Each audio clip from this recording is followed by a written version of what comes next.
Hello friends, ये video में हम डिस्कस करेंगे मार्केट के बारे में। इंडेक्स देख लेंगे, निफ्टी बैंक निफ्टी के चार्ट्स देख लेंगे एंड इंपॉर्टेंट लेवल्स देख लेंगे। अभी नीचे की तरफ कौन कौन से लेवल्स हैं, बिकॉज आपको मालूम ही है काफ़ी बियरिशनेस दिख रही है। और अगर आज की बात करें, आज 5 अगस्त 2024 है एंड अगर हम चार्ट पे चलें और गिफ्ट निफ्टी को देखें, सो अभी मॉर्निंग 8 AM हो रहा है एंड गिफ्ट निफ्टी आप देख रहे हो 360 पॉइंट के आसपास जो है अभी डाउन दिखा रहा है। सो अब यहाँ पर इम्पोर्टेंट ये हो जाता है कि लेवल कौन कौन से हैं और क्या ये जो पैनिक दिख रहा है ये सच में पैनिक है या फिर ये जस्ट एक ग्लोबल मार्केट में जो हुआ फ्राइडे को डाउ जोन्स में जैसे 1000 पॉइंट का फॉल आया, तो ये केवल उसके कारण हो रहा है या हमारी अपनी भी कुछ वीकनेसेस हैं, हमारे चार्ट इस समय कैसे बने हुए हैं, तो वो सारी चीज़ें अपन यहाँ डिस्कस करेंगे। सो सबसे पहले निफ्टी पे चलेंगे। निफ्टी को अगर आप देखोगे बड़ा टाइम फ्रेम अगर आप देखोगे मंथली का टाइम फ्रेम पे, तो यहाँ पर कहीं कोई बियरिशनेस नहीं दिख रही है, कहीं कोई प्रॉब्लम नहीं है।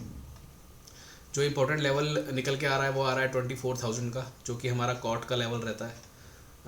लास्ट मंथ के अकॉर्डिंग अगर हम देखेंगे तो लास्ट जो कैंडल थी जुलाई मंथ की, उसका जो ओपन प्राइस था वो 24,000 था रफली, अगर राउंड फिगर में पकड़ेंगे तो वो एक अच्छा सपोर्ट रहेगा।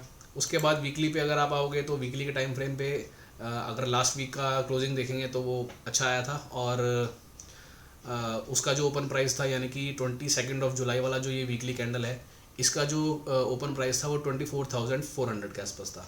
तो ये दो लेवल अपने पास आ गए नीचे की तरफ, 24,400 और 24,000। सो आज अगर हम जिस तरीके से अभी गिफ्ट निफ्टी दिखा रहा है 360 पॉइंट डाउन दिखा रहा है, लगभग अगर उतना ही खुलते हैं तो हम अपने सपोर्ट के पास ही खुलने वाले हैं। ये एरिया एक मेजर सपोर्ट रहेगा। उसके अलावा एक बार मैं आपको लेवल्स दिखा देता हूँ जो हमारा लेवल इंडिकेटर है, और अब तो आप लोग भी सब लोग उसको यूज़ कर रहे हो। सो इसके बेसिस पे जब हम लेवल्स देखेंगे तो लेवल्स आपके सामने हैं 24,680, उसके बाद 520 एंड 410। तो जो हमने बात करी लेवल्स की 400 के आसपास जो कॉर्ड का लेवल आ रहा है, लगभग ये लेवल भी उसके साथ मैच हो रहा है। तो आज जहाँ हम खुलेंगे वो एक अच्छे सपोर्ट के पास रहेगा। और जिस तरीके से अभी चार्ट्स बने हुए हैं वो भी एक बार देख लेंगे सारे टाइम फ्रेम पे, और उसके बाद फिर आगे की बात करते हैं। तो सबसे पहले स्टार्ट कर देते हैं लोअर टाइम फ्रेम से। जैसे 5 मिनट का टाइम फ्रेम अगर आप देखोगे तो यहाँ क्लियरली दिख रहा है कि ये एक बियरिशनेस है, और जो लास्ट ट्रेडिंग सेशन था फ्राइडे वाला, वहाँ पर काफ़ी नीचे की तरफ हम आए हैं और यहाँ से हम 200 को लेकर के गए थे क्रॉस करके, उसके बाद रीटेस्ट होना बाकी था। ये एरिया पेंडिंग छूट रहा था, ये एरिया पेंडिंग छूट रहा था, बिकॉज 100 EMA के नीचे आया तो उसको 200 आना बनता है।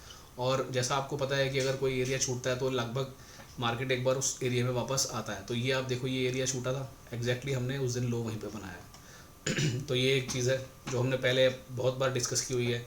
मार्केट अपडेट जो हमारी सीरीज़ पहले डेली बेसिस पे वीडियोस आते थे, उसमें आप लोगों ने सारी चीज़ें सीखी हुई हैं। 15 मिनट के टाइम फ्रेम पे आप आओगे, अगेन यहाँ पर भी सारी एवरेज के नीचे ही हम क्लोज दिए हैं, और जो हमारा ये लेवल है लेवल के पास में ही है। उसके बाद आप आ जाओगे 30 मिनट के टाइम फ्रेम पे, यहाँ पर भी 200 EMA के नीचे ही आज हम खुलने वाले हैं। उसके बाद आप आओगे आर्ली पे, तो आर्ली का जो ये 200 EMA है ये एक अच्छा सपोर्ट की तरह काम कर सकता है। एंड यहाँ पर भी अगर आप देखोगे, अगर ये आर्ली का 200 EMA होल्ड नहीं हुआ, यानी कि जो एक सपोर्ट की हम बात कर रहे हैं 24,400 की, अगर वो होल्ड नहीं हुआ तो फिर हम इस एरिया में आराम से आ सकते हैं। क्योंकि यहाँ पर भी अगर आप देखोगे, जो चीज़ मैंने अभी आपको 5 मिनट्स के टाइम फ्रेम पे दिखाई, वही सेम चीज़ यहाँ हो रही है कि यहाँ पर भी हम आए थे नीचे, बट आप ये वाली कैंडल देखो 23 जुलाई वाली, हम यहाँ से इसको मिस करके गए हैं जिस दिन हमारा बजट वाला दिन था। तो अगर ये लेवल होल्ड नहीं होता 24,400 का, तो आप ये मान के चलो कि यहाँ से फिर बीच में 300 से 400 पॉइंट कोई भी ठीक ठाक सा सपोर्ट नहीं है। फिर इस एरिया में हमें आना पड़ेगा, और हो सकता है जो बजट डे का लो लगा था उस लो के नीचे भी हम एक बार को जाएँ। ठीक है, ये संभावना बढ़ जाएगी। तो ये दो लेवल आपको जो है वो ध्यान में रखने हैं। अब ऊपर की तरफ क्या करना है, ऊपर की हालांकि आज बात करने का कोई मतलब नहीं है, बट फिर भी वो लेवल डिस्कस कर लेते हैं। ऊपर की तरफ 24,850 ये एक लेवल है। जब तक अब इसके ऊपर हम नहीं निकलते हैं तब तक हम फ्रेश तेज़ी की तो बात सोच ही नहीं सकते हैं। और हालांकि आज जैसे मैंने बोला कि कोई रिलेवेंस नहीं है उसका, आज तो हम वैसे ही काफ़ी नीचे खुलने वाले हैं। अब देखना ये रहेगा कि नीचे से बाइंग आती है या नहीं आती है आज, तो उसके लिए अपने पास ये लेवल है एक 24,400 का। एक बार बैंक निफ्टी को चलते हैं, देखते हैं। अब बैंक निफ्टी में आप आओगे, इसका मंथली टाइम फ्रेम देख लेते हैं एक बारी। सो मंथली टाइम फ्रेम में यहाँ पर भी ठीक है, और इसके लिए जो इंपॉर्टेंट लेवल निकल के आएगा कॉट का, वो है 50,900 के आसपास का। फिर आप वीकली पे आओगे, वीकली टाइम फ्रेम पे यहाँ पर इसका कॉट नेगेटिव है, तो यहाँ पर अगर इसको रिबाउंड देना है, जैसा कि फ्राइडे के दिन भी हमने देखा निफ्टी में गिरावट थी, बट बैंक निफ्टी में एक मूवमेंट जो थी वो उसके अपोजिट थी। अगर आप डेली चार्ट देखोगे तो बैंक निफ्टी की ग्रीन कैंडल बनी है उस दिन, जबकि निफ्टी में अच्छा खासा फॉल था। तो बैंक निफ्टी थोड़ा ठीक लग रहा है। और जैसा हम बात कर रहे हैं कि 24,400 के आसपास अगर मार्केट सपोर्ट ले लेता है, या उसका जो नेक्स्ट लेवल आएगा 24,000 का, वहाँ सपोर्ट ले लेता है, तो वहाँ से जब वो वापस रिवर्सल अगर आता है मार्केट में, तो उसको बैंक निफ्टी ही लीड करेगा, बिकॉज बैंक निफ्टी पहले से ही अपनी करेक्शन ऑलरेडी किया हुआ है। निफ्टी के करेक्शंस काफ़ी पेंडिंग्स हैं, जैसे अभी मैंने निफ्टी का आपको आर्ली चार्ट दिखाया, और यहाँ आप देखोगे बैंक निफ्टी का आर्ली चार्ट, तो बैंक निफ्टी ने अपनी सारी करेक्शनें कंप्लीट कर ली हैं। यहाँ पर ये 100 EMA के नीचे आया था, 200 पे नहीं आया था, तो ये एरिया पे इसको एक बार लौट के आना था, ये एरिया इसने यहाँ पर अपना काम कर दिया है। तो बैंक निफ्टी जो है वो आउट परफॉर्म कर सकता है गिरावट के समय भी और तेज़ी के समय भी, ठीक है, ये ध्यान रखना। अब आते हैं मेन जो हमारा पॉइंट है कि मार्केट यहाँ से बहुत ज़्यादा ख़राब होने वाला है क्या, या ये एक छोटा सा डिप है और उसके बाद वापस से हम रिवर्स कर जाएंगे। तो मैं उस कैंप में हूँ जहाँ पे हमें लगता है कि मार्केट में ज़्यादा प्रॉब्लम नहीं है।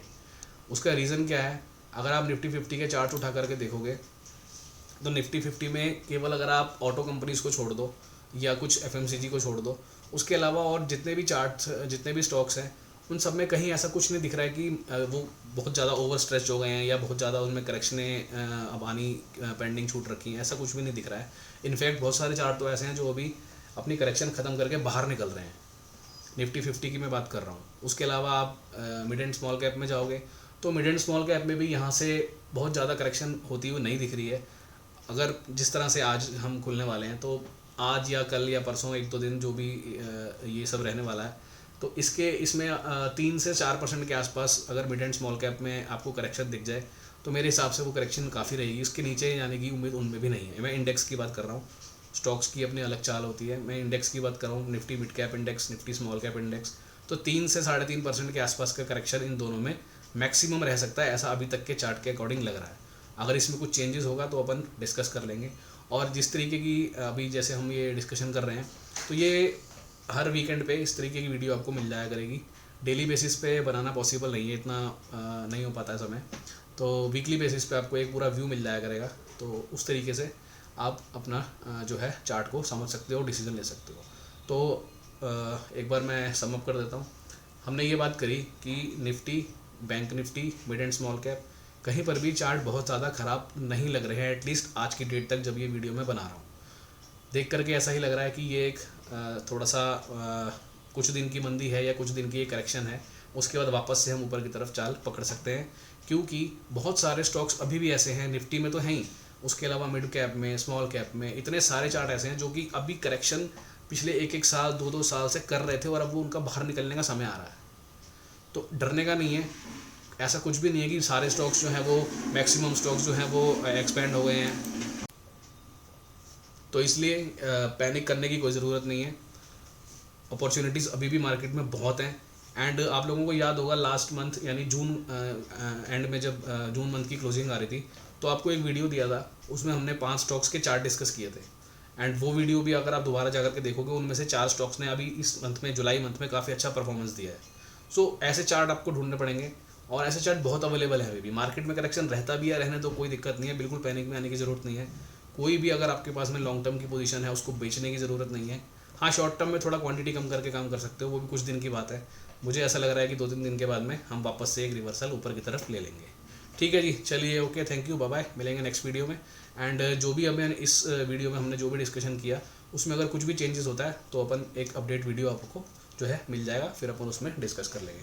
ठीक है जी, चलिए, okay, thank you, bye bye. Video कैसी लगी बताइएगा कमेंट करके, वीडियो को लाइक करें, शेयर करें, अच्छा लगेगा। ओके, बाय, मिलते हैं नेक्स्ट वीडियो में।